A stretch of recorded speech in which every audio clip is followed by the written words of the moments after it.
Hello, my friends. Today, I am Mr. Dilip Kumar Pal,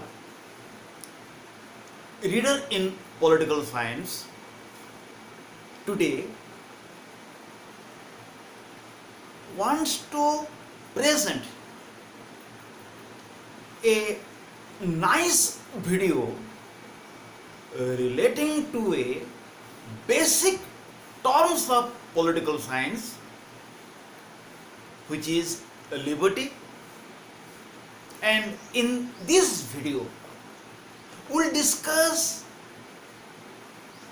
categories of liberty. No doubt in political science, liberty is a basic term. But liberty is not one type. It has many categories or many types.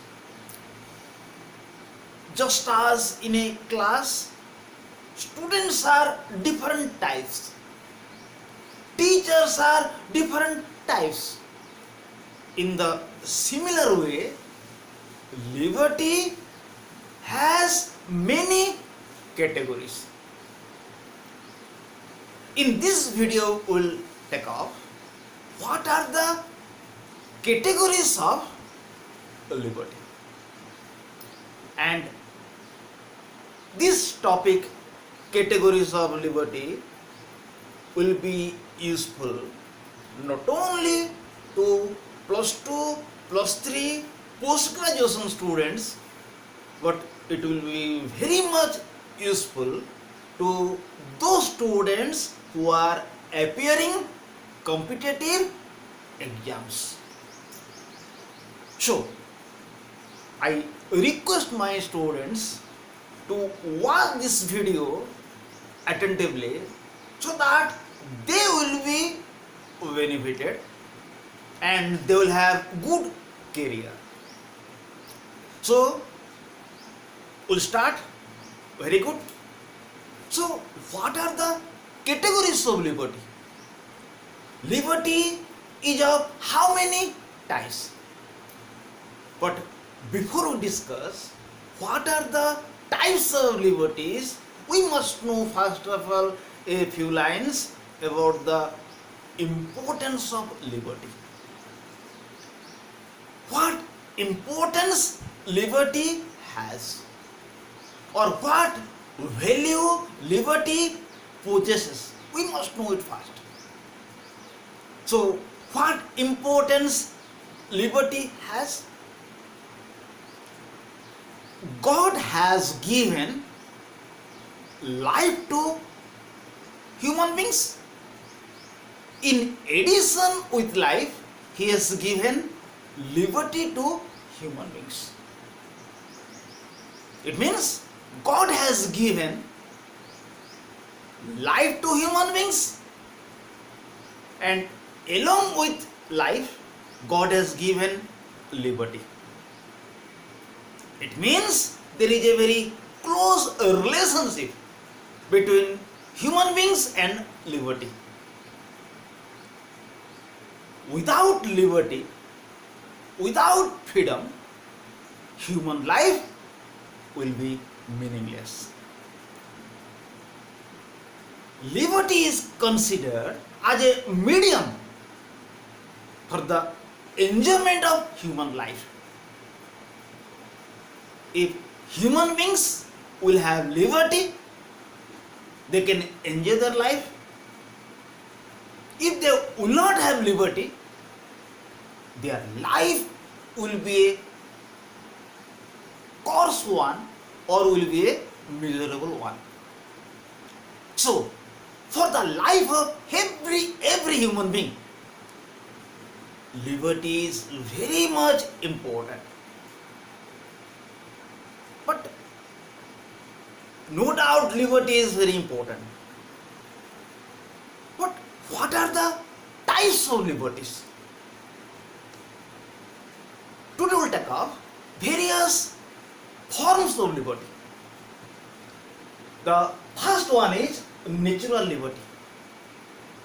This natural liberty has been propounded by mainly three scholars. One is Thomas Hobbes.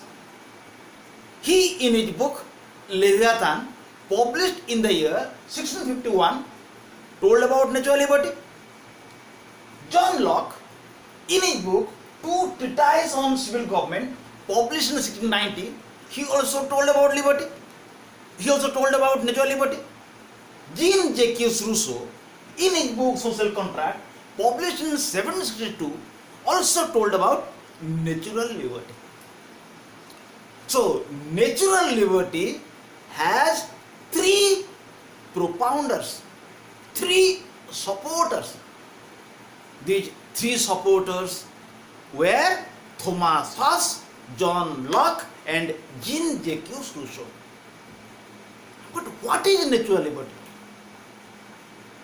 According to these scholars, natural liberty means liberties which were prior to state or civil society. No doubt, to make their life, people have formed the state. But prior to the formation of state, people were also living the society. They were leading their life in forests, in jungles. They were moving here and there. So, prior to state or prior to the formation of state, liberties which were people were enjoying prior to state, it was natural liberty.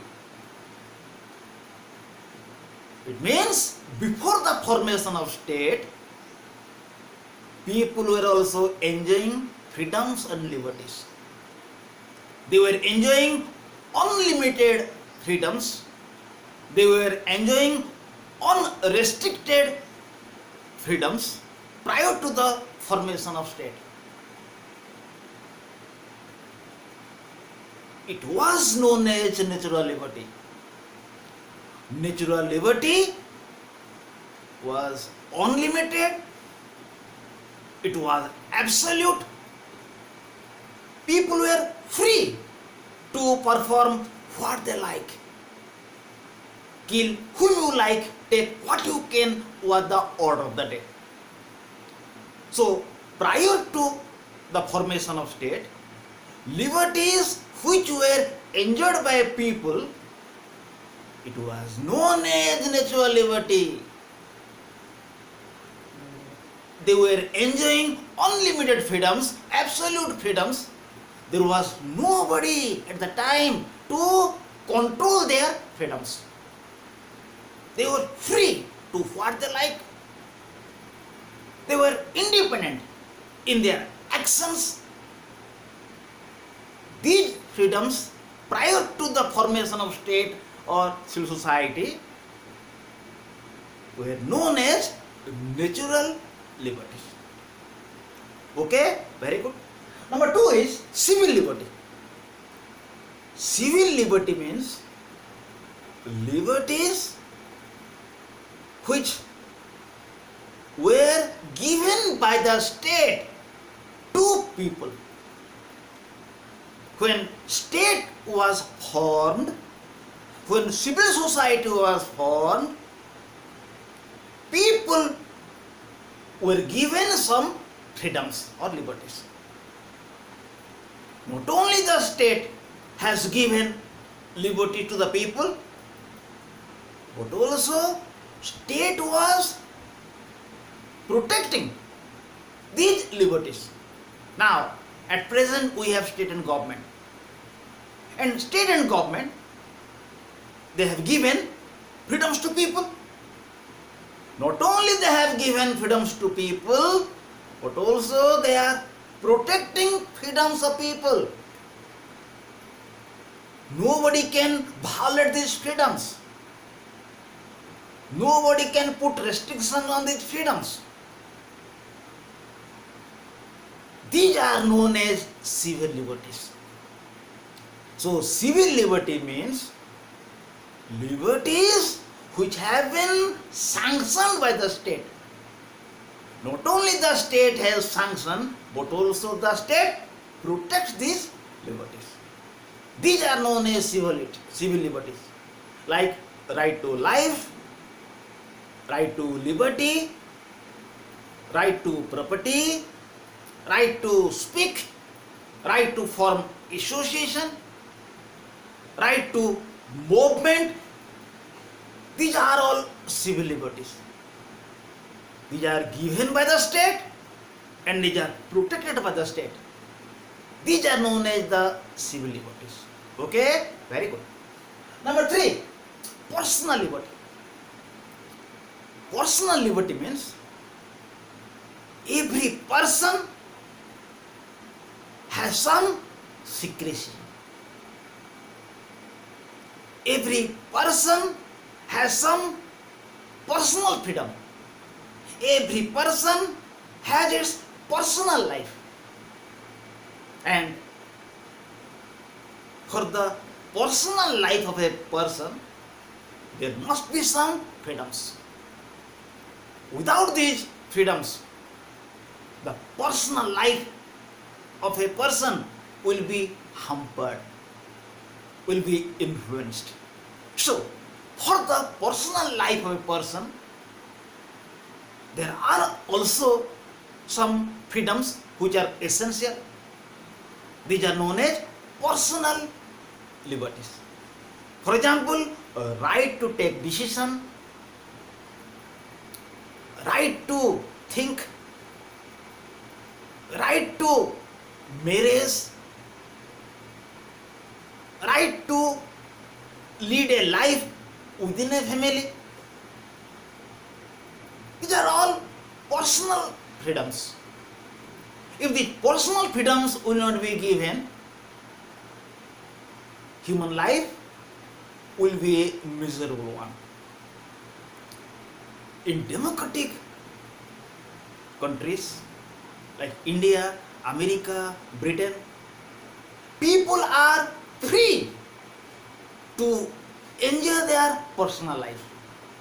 There is no interference in their personal life either by the state or society or any other person. So, liberties which are necessary for a person to lead his personal life in a better way, these are known as personal liberty. Okay? Very good. Now 4 is the political liberty. Political liberty has been told by Lasky as means, it is a mean. It means liberty to take part in administration. Political liberty means liberties by means of which people can participate in administration. In a democracy, people have formed the government. Government belongs to people.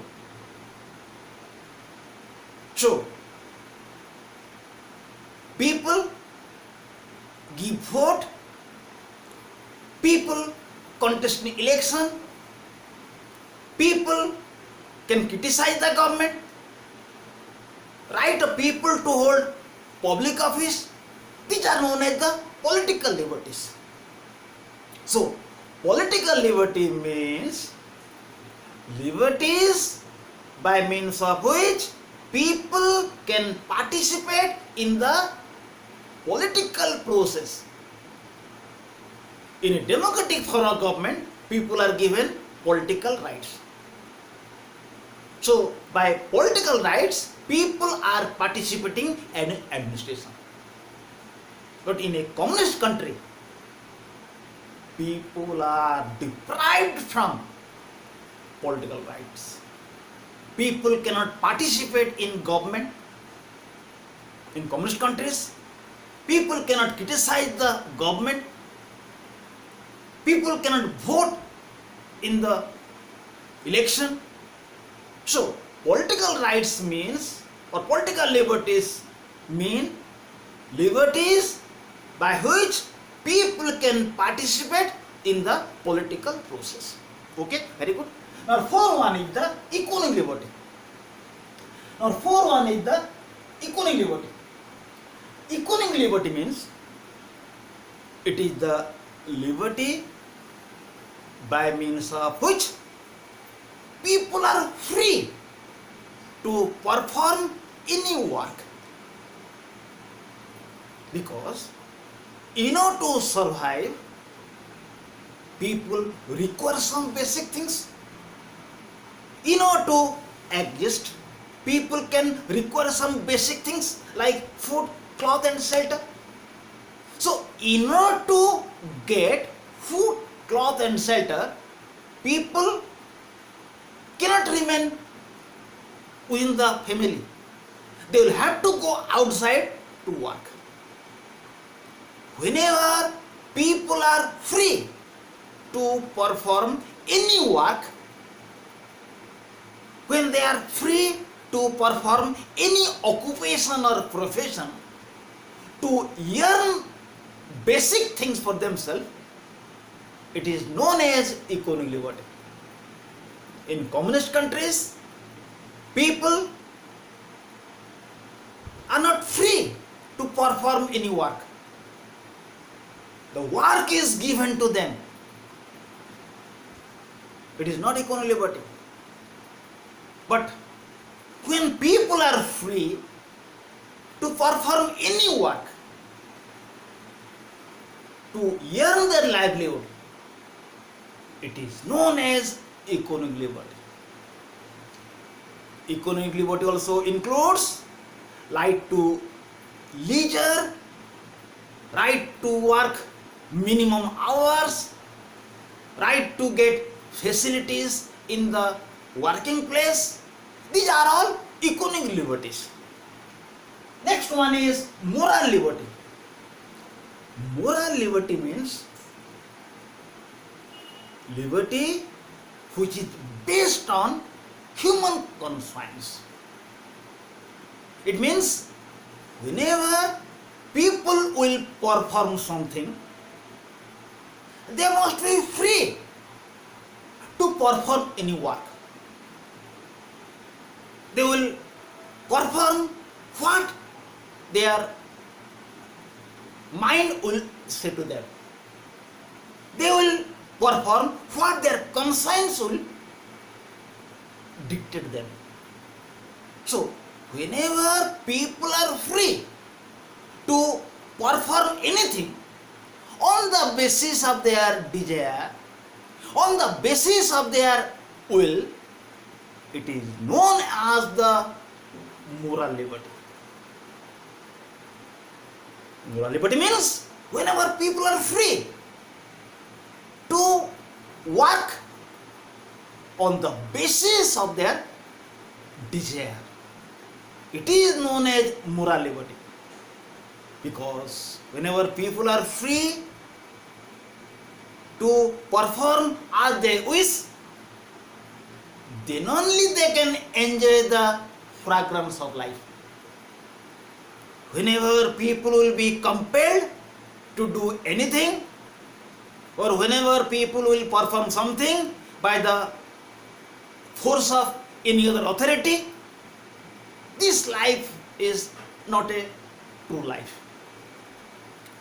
Number fifth one is the national liberty. National liberty means whenever a country will work freely. National liberty means when a country will work independently. It will not be under the supervision of any other country. So, national liberty means whenever a country is free to work on the basis of its wish. For example, a country can frame its internal policy, external policy independently. It will not formulate, it will not prepare its policy by the order of any other country. Again, when a country will form its own government independently, whenever a country will form its own constitution independently, it is known as national liberty.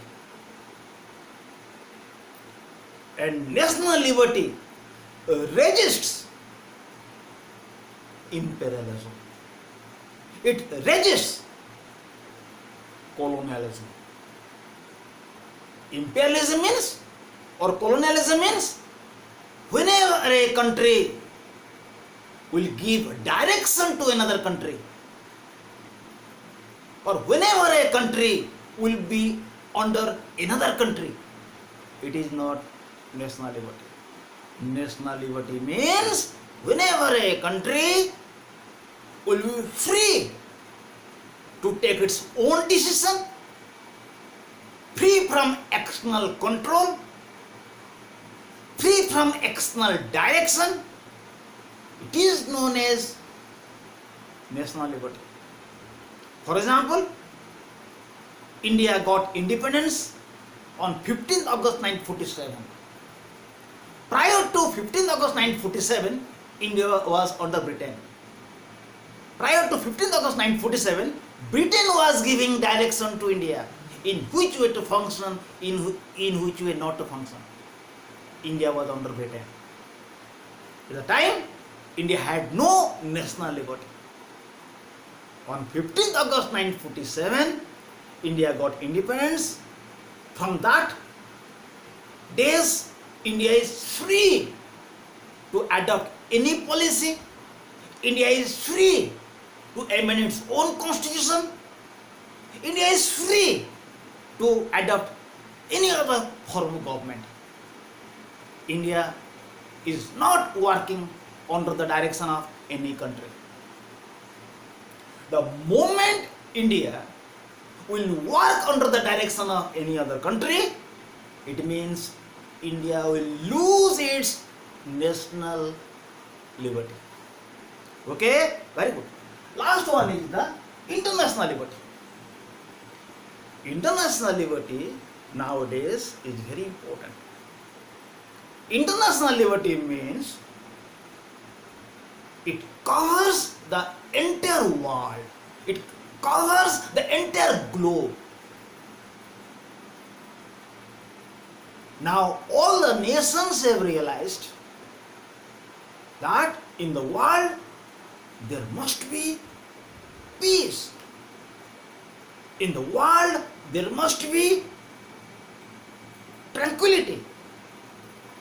Unless in the world there will be peace, every nation will be in tension.